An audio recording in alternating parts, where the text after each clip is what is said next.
Fala galera, imagina que um jovem ganha poderes de transformar pessoas em zumbis e agora o mundo está perdido. Esse é o filme Doomsday Book, ou O Livro do Apocalipse de 2012, e hoje eu serei o EF, o eremita final. Então vem comigo e vamos recapitular. Nossa primeira história do dia começa mostrando uma família normal e totalmente disfuncional, onde o pai, a mãe e a filha estão planejando uma viagem de cruzeiro com tudo o que tem de bom e do melhor, enquanto que o filho que trabalha para o exército como cientista é jogado de lado e quando ele tenta dizer que também queria participar, seu pai fala que ele precisava lutar pelo país e geral começa a rir da cara dele, porque ele trabalhava como voluntário esse tempo todo e não ganhava quase nada de salário. O pai diz que quando eles saíssem para a viagem, ele deveria fazer algumas tarefas básicas até eles voltarem, ou ele teria problema, e diz para ele não mexer na coleção de bebidas dele, e ele é o padrão irmão mais velho que precisa fazer tudo, enquanto que a irmã mais nova só fica aproveitando a vida de boa. Eles saem para o cruzeiro, e agora ele precisa fazer as tarefas,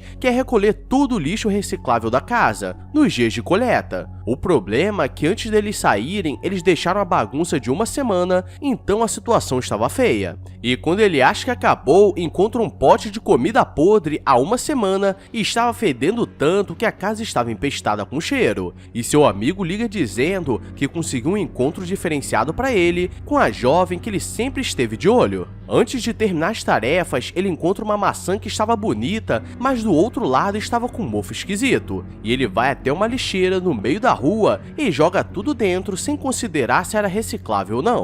E galera, depois desse filme fiquei até com medo de não separar o lixo, porque quando ele joga a maçã que estava podre, ela começa a modificar o DNA e se transforma em algo maior. E aquele lixo é pego pela coleta, que vai até uma empresa que faz a separação do lixo orgânico, que no final é transformado em alimento para o gado do país. Então acho que vocês já entenderam. Gado demais! João consegue seu encontro com Júlia, e ele está todo feliz porque estava tentando há muito tempo, e eles partem para uma churrascaria, mas ela só fica no celular tirando foto para postar nas redes sociais, e quando a comida chega, ela sai comendo de maluca e não quer nem saber. Só que ao invés de ele perceber que ela só foi pela comida, ele fica animado achando que ela gostava dele. E quando a carne acaba, chega um pouco de fígado, mas ela não gostava de carne de qualidade duvidosa, e queria uma maminha ou uma picanha. O João prova um pouco do fígado, mas no meio dele tinha uma casca de maçã, e ele não entende o que aconteceu, mas eu entendi e só te digo uma coisa.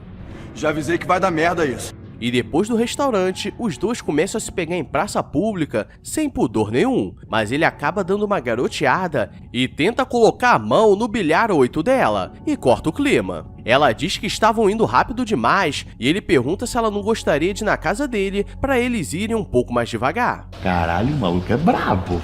Porra! Mas ela acha que os pais dele estariam em casa e ele diz que eles foram viajar. E aqui vemos um momento de vergonha alheia, pois ele começa a gritar dizendo que a conhecia há 4 dias, mas estava muito apaixonado e queria se casar com ela. Para acabar com suas esperanças, ela diz que mulheres como ela não costumavam sair com caras bonzinhos como ele, mas estava dando uma oportunidade e do nada, alguns caras que estavam na praça jogam uma garrafa na cabeça dele por ser lerdão. E Júlia diz para ignorar e não arrumar problemas, mas agora ele queria pagar de valentão. E quando chega nos caras, começa a apanhar até ver o teto preto. E se a humilhação estava pouco, agora parece que piorou. Mas sabemos que agora tudo mudaria, pois ele cospe o fígado que comeu mais cedo e começa a ficar com muita raiva e consegue acabar com os dois. O problema é que Júlia filmou tudo e estava muito assustada e meteu o pé. Naquele mesmo restaurante, várias pessoas começam a comemorar o fim de semana, e todos estavam comendo da mesma carne de qualidade duvidosa, então para dar ruim não precisa nem esforço. E João vai para casa desolado, achando que perdeu sua oportunidade, mas seu amigo liga o chamando para ir na balada para curtir o resto da noite. O problema é que a cidade começou a ficar estranha, pois os que comeram a carne estavam passando mal e pareciam zumbis.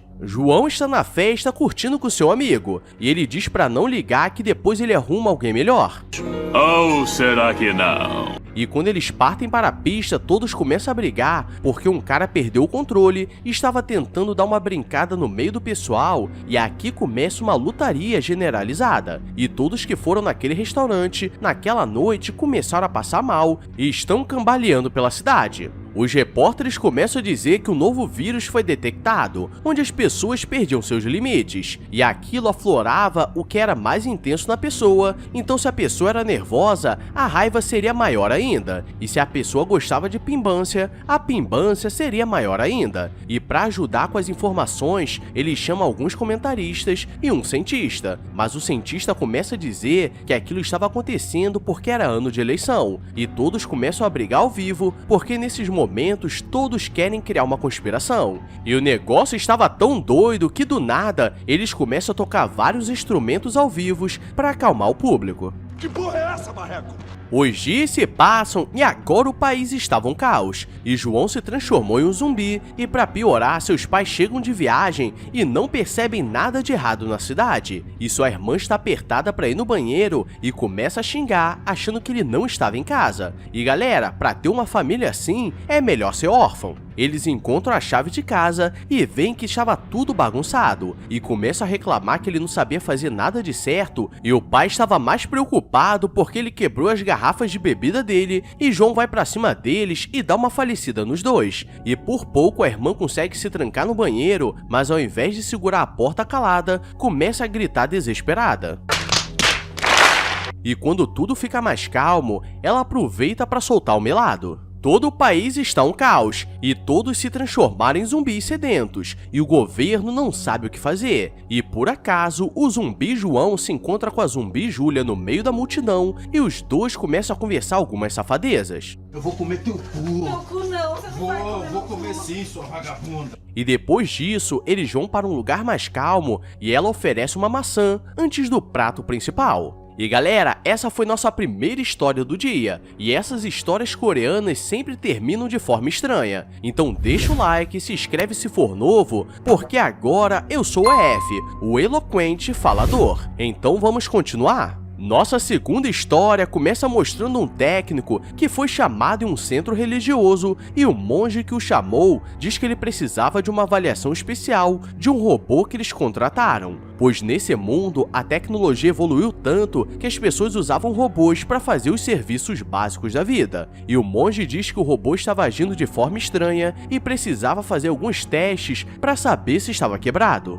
O técnico chega onde eles estavam rezando, e o robô estava no meio deles, o que era estranho. E quando ele começa a fazer os testes, tudo estava dando como se ele estivesse 100%. O problema é que o robô começa a perguntar se era estranho o robô ficar no meio de uma religião, e ele começa a dizer que foi encarnado como o Buda nesse robô. E galera, acho que tem algo de errado que não está certo. Ele começa a ficar assustado porque aquilo não fazia sentido, e os monges começam a dizer que ele estava sendo robofóbico e precisava aceitar todos os tipos de vida nessa terra, mas ele não quer aceitar que aquilo seja possível, e ele enviaria um relatório para saber se precisavam trocar o robô, porque aquela versão já havia sido descartada do mundo. Chegando em casa, ele começa a pensar no que fazer sobre aquele trabalho, e uma mulher começa a bater na porta e diz que estava precisando de ajuda, já que o trabalho dele é consertar robôs, e ele precisava consertar seu cachorrinho de estimação, que também era um robô, mas como está muito tarde, ele não quer aceitar. E ela começa a fazer pirraça, e sabemos que quando uma mulher começa a fazer pirraça e um homem aceita fazer algo, quer dizer que vai dar muito ruim. E para ajudar de alguma forma, ele consegue colocar um chip reserva no cachorro, mas ele não ficaria 100%, e dá o endereço para ela pegar o chip certo, mas nesse ponto ela já não estava mais ligando para nada e sai arrastando o boneco como se não fosse nada. E quando ele olha pela janela, ela simplesmente joga fora porque ele não estava funcionando igual a antes. Sua supervisora liga perguntando como foi o último trabalho, porque ele ainda não enviou o relatório, e agora ele estava confuso sobre o que fazer, porque se aquilo for verdade, ele estaria acabando com uma vida inocente. E no mosteiro, uma das monges vai falar com o robô para saber o que ele pensa sobre a vida, e ele aponta para um relógio e ela diz que era apenas um relógio, e ele desmonta o braço do corpo dele e pergunta o que era aquilo, e ela diz que era apenas um pedaço de um robô.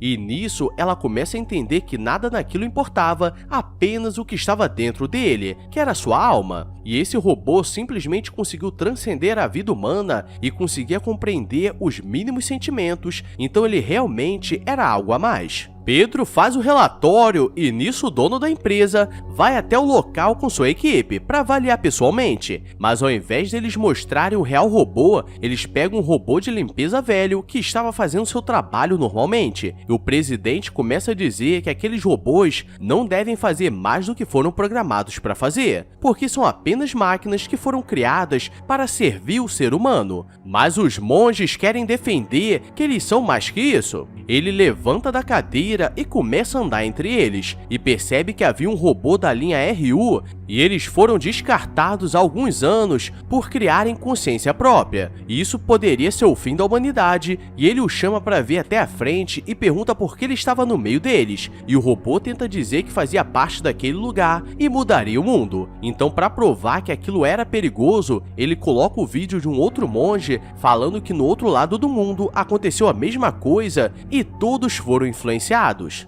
Eles se preparam para finalizar o robô que não faz nada, e agora Pedro entra na frente e começa a acreditar que ele realmente era a enrobotização do Buda. E quando eles atirariam, ele diz que veio ao mundo para mostrar que todos os seres humanos já são iluminados, mas esqueceram, porque eles já nascem com a vida e com a alma. E diz que agora estava na hora dele e simplesmente ele se desliga na posição de meditação. E todos ficam assustados, pois o sistema dele desligou sozinho e não dava mais sinais, porque ele alcançou a iluminação total. E isso prova que até o seu liquidificador pode ser alguma coisa na vida e você tá perdendo tempo. E esse foi o filme Doomsday Book, e galera, relaxe que hoje é dia de qualidade duvidosa, mas amanhã teremos mais, então deixa o like e se inscreve para alcançar a iluminação. Agora eu vou nessa, obrigado a todos e fui! I walk a lonely road, the only one that I have ever known. Don't know where it